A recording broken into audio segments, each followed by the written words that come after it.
बच्चों, डी के गुप्ता क्लासेस में आपका स्वागत है। आज हम कक्षा 7 का विज्ञान का पाठ 1 के पादपों में पोषण के प्रश्नोत्तर देख लेते हैं।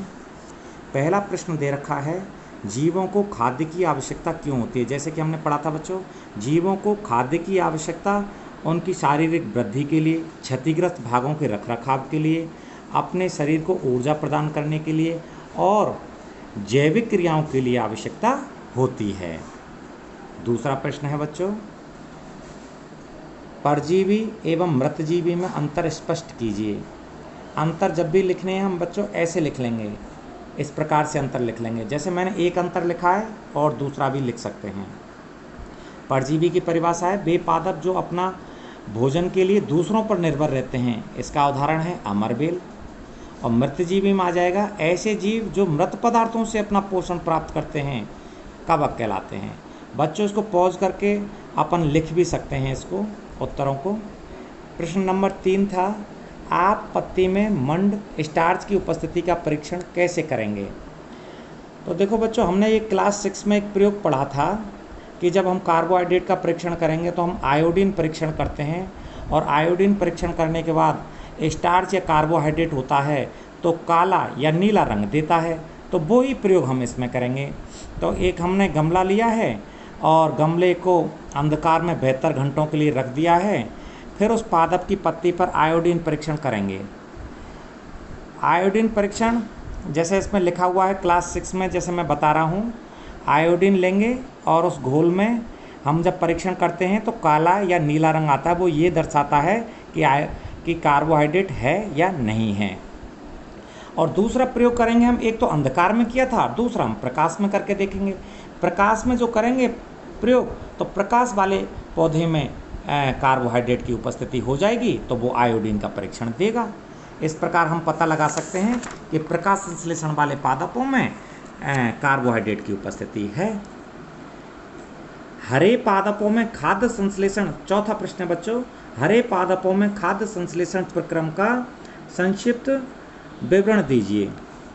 संक्षिप्त विवरण मतलब हम एक छोटा सा विवरण दे सकते हैं, या तो बच्चों इसका हम ये समीकरण लिख सकते हैं केवल कि कार्बन डाइऑक्साइड पौधे वातावरण से लेते हैं अपने पत्तियों में रंध्रों के द्वारा, जल को भूमि से लेते हैं, और सूर्य के प्रकाश को क्लोरोफिल जो होता है या पर्णहरित होता है वो अवशोषित कर लेता है। इसके फलस्वरूप हरे पादप कार्बोहाइड्रेट या स्टार्च का निर्माण करते हैं और साथ में ऑक्सीजन को छोड़ते हैं। इतनी सी भी परिभाषा काफ़ी है। अगर इसको आप ना लिखना चाहें, भाषा में बोलना चाहें, तो इसको ऐसे बोल सकते हैं, हरे पौधे अपने पत्तियों में रंध्रों की सहायता से वातावरण से कार्बन डाइऑक्साइड ग्रहण करते हैं, भूमि से जो तने में वाहिकाएँ होती हैं उनसे जल ग्रहण करते हैं, सूर्य के प्रकाश का अवशोषण क्लोरोफिल की सहायता से होता है। इसके बाद पौधे कार्बोहाइड्रेट का अपना खाद्य के रूप में निर्माण करते हैं और ऑक्सीजन को वातावरण में छोड़ते हैं। ये प्रकाश संश्लेषण कहलाता है। 5वां प्रश्न है बच्चों, किसी प्रवाह चित्र की सहायता से दर्शाइए कि पादप भोजन के मूलभूत स्रोत हैं। हम बच्चों ये जानते हैं कि जो पादप होते हैं वो भोजन के मूलभूत स्रोत होते हैं। जैसे हमने देखा था कि पादप हैं, इसको हिरण खा रहा है और हिरण को शेर खा रहा है, तो हिरण में ऊर्जा किससे आई है, पादप से आई है। और जब शेर ने भी हिरण को खाया है तो इसमें भी एक तरह से ऊर्जा है वो पादपों की ही आई है। अब इसमें देखें हम दूसरा उदाहरण और देखें बच्चों, जैसे पादप हैं वो तितली ने खाया, तितली ने पादप को खाया क्योंकि तितली पादपों पर बैठे रहते हैं। अब तितली को खाया मेंढक ने, और मेंढक को खाया सांप ने, और सांप को खाया मोर ने। तो अंतिम भोजन या हम शुरुआत का जो भोजन देखें, मूलभूत स्रोत देखें, वो तो एक तरह से पादप ही हो गया। पादप ही ना होते तो तितली क्या भोजन करती, अर्थात ये क्या भोजन करते। इसलिए अंतिम उपभोक्ता ने भी एक तरह से पादप का ही भोजन ग्रहण किया है। अब बच्चों अगला प्रश्न है, रिक्त स्थानों की पूर्ति कीजिए। क्योंकि हरे पादप अपना खाद्य स्वयं बनाते हैं इसलिए उन्हें स्वपोषी कहते हैं। बच्चों इसमें क्या आएगा, स्वपोषी। अपना भोजन स्वयं मतलब अपना, पोषी मतलब पोषण, स्वपोषी पादप कहलाते हैं। दूसरा रिक्त स्थान है बच्चों, पादपों द्वारा संश्लेषण खाद्य का संश्लेषण, खाद्य का भंडारण, कार्बोहाइड्रेट या इसमें आप लिख सकते हैं स्टार्च, या लिख सकते हैं स्टार्च के रूप में किया जाता है। पादपों द्वारा संश्लेषित खाद्य का भंडारण बनता तो कार्बोहाइड्रेट के रूप में, और भंडारण किसके रूप में कर लेंगे हम बच्चों? स्टार्च के रूप में किया जाता है। तीसरा प्रश्न है, प्रकाश संश्लेषण के प्रक्रम में जिस वर्णक द्वारा सौर ऊर्जा संग्रहित की जाती है उसे क्लोरोफिल, या हिंदी में अगर पर्णहरित लिखना चाहें तो वो भी सही है बच्चों, क्लोरोफिल या पर्णहरित कहते हैं। चौथा है, प्रकाश संश्लेषण में पादप वायुमंडल से कार्बन डाइऑक्साइड लेते हैं, इसमें रिक्त स्थान में आएगा कार्बन डाइऑक्साइड लेते हैं, और छोड़ते क्या हैं? ऑक्सीजन का उत्पादन करते हैं। अगला प्रश्न है बच्चों, यहाँ पे देखें हम, 7वां प्रश्न है, निम्न कथनों से संबंधित पारिभाषिक शब्द बताइए। निम्न कथनों से संबंध पारिभाषिक शब्द बनाइए कि मतलब इनको कहते क्या हैं। जैसे बच्चों हमने देखा होगा इंग्लिश में वन वर्ड सब्स्टिट्यूशन आते हैं कि एक लाइन आती है उसके लिए एक शब्द लिखना होता है, ऐसे ही है ये। पीत दुर्बल तने वाला परजीवी पादप, तो इसमें उदाहरण आ जाएगा बच्चों अमरबेल, इसमें उदाहरण आ जाएगा अमरबेल। क्या आ जाएगा बच्चों? अमरबेल। एक पादप जिसमें स्वपोषण एवं विषम पोषण दोनों ही प्रणाली पाई जाती हैं। जैसे बच्चों हमने बात करी थी कीटभक्षी जो पादप होते हैं उनमें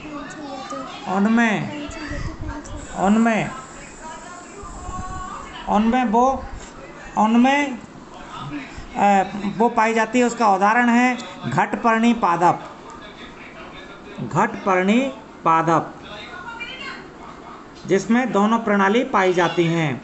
एक रंध्र जिनके द्वारा पत्तियों में गैसों का आदान प्रदान होता है उसको रंध्र ही बोलते हैं, इंग्लिश में बोलते हैं स्टोमेटा, या हिंदी में रंध्र भी लिख सकते हैं इसका उत्तर। अब सही का चिन्ह लगाना है। 8वां प्रश्न है, अमरबेल उदाहरण है, जैसे हमने पढ़ा था बच्चों, ये उदाहरण है परजीवी का। दूसरा प्रश्न है इसमें, कीटों को पकड़कर अपना आहार बनाने वाले पादप का नाम है। कीटों को पकड़कर, यह है घटपर्णी पिक्चर पादप जो हमने यहाँ पे भी देखा है और ऊपर भी देखा था। अगला प्रश्न है 9वां प्रश्न है, जिसमें बच्चों क्या करना है? कॉलम ए में दिए गए शब्दों का मिलान कॉलम बी के शब्दों से करना है। जैसे एक बात देखें बच्चों, क्लोरोफिल किस में पाया जाता है? अब देखो इसमें परजीवी दे रखा है, पत्ती दे रखा है, घटपर्णी पिक्चर पादप दे रखा है, परपोषित दे रखा है और जीवाणु दे रखा है। अब क्लोरोफिल देखो इसमें पाया जाता है पत्ती में, किसी की भी पत्ती हो, हरी पत्ती, उसमें क्लोरोफिल पाया जाता है। ये पेन, ये लो साहब। नाइट्रोजन, जैसे हमने बात करी थी सहजीवी जीवाणु होते हैं उनका संबंध नाइट्रोजन से होता है, तो नाइट्रोजन का हमने संबंध कर दिया लो साहब बच्चों इससे, जीवाणु से। अमरबेल जैसे बच्चों हमने पहले बात करी थी एक प्रश्न में, अमरबेल उदाहरण है परजीवी का। अब जंतु जो होते हैं, और मैंने बात करी थी बहुत से पादप जो होते हैं वो कैसे होते हैं? परपोषित होते हैं, मतलब दूसरे पर पोषण प्राप्त करते हैं तो वो परपोषित कहलाते हैं।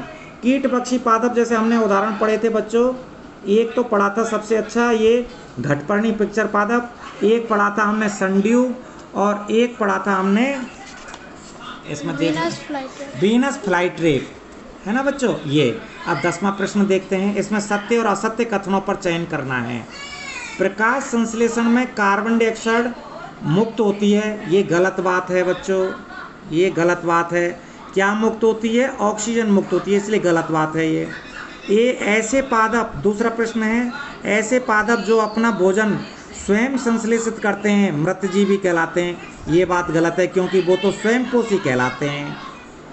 प्रकाश संश्लेषण का उत्पाद प्रोटीन नहीं है, हाँ ये बात सही है क्योंकि प्रकाश संश्लेषण का उत्पाद कार्बोहाइड्रेट है, इसलिए ये बात सही है। प्रकाश संश्लेषण में सौर ऊर्जा का रासायनिक ऊर्जा में रूपांतरण हो जाता है, ये बात बिल्कुल सही है, तो ये हमारी बिल्कुल सही बात है। अब फिर दोबारा से सही विकल्प चुनना है। 11वें प्रश्न में, पादप के किस भाग द्वारा प्रकाश संश्लेषण हेतु वायु से कार्बन डाइऑक्साइड ली जाती है? तो बच्चों जैसे तुम्हें मालूम है वो हैं पत्तियों के रंध्र। 12वां प्रश्न देखते हैं, वायुमंडल से मुख्यतः जिस भाग द्वारा पादप कार्बन डाइऑक्साइड प्राप्त करते हैं वह है जिस भाग द्वारा कार्बन डाइऑक्साइड, तो हम रंध्र कहाँ पाए जाते हैं, ये पाए जाते हैं पत्तियों में, तो पत्तियों से ये प्राप्त करते हैं कार्बन डाइऑक्साइड। ठीक है बच्चों, आगे हम इसके और भी पार्ट पढ़ेंगे, तो इनको पॉज करके इसको प्रश्नों को ध्यान से पढ़ना, एक बार किताब से भी ये पढ़ना है, किताब हमेशा हमको पढ़नी है। ठीक है बच्चों, पसंद आए लाइक करना, सब्सक्राइब करना और बेल आइकन के बटन को दबाना। धन्यवाद।